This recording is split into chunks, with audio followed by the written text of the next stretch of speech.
Coffee Time with Officer Fox, guest starring Officer Perryman. It's in my butthole. We're chasing this guy. He's got a felony warrant out for some bullshit thing, DV or, some bullshit behavior. And we find him behind this Chinese restaurant in Hayward, crawling through the bushes.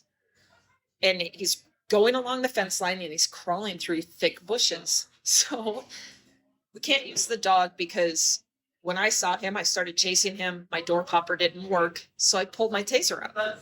And he's crawling through the bushes and I'm behind him. Now, mind you, he's crawling. So he's on his hands and knees, right? He's got sweatpants on and a sweatshirt. And I tase him. And the prong goes right into, do you know what a starfish is?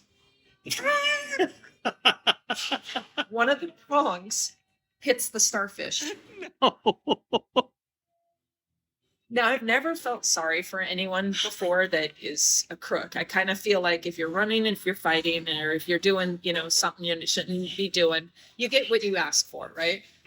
But I felt for this guy. I really did. It was not intentional. It's the target you presented.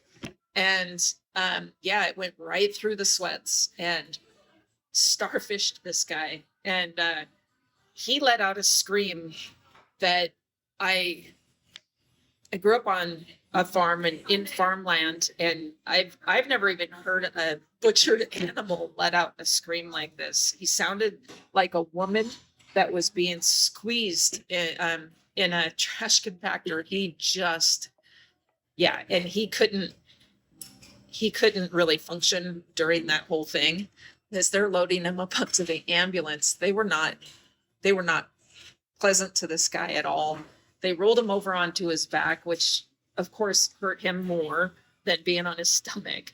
And they were tugging on the line to try to figure out where it was. And he's trying to tell them, it's in my butthole, it's in my butthole. And they just thought he was being a jerk about it. Didn't realize it was actually in his butthole.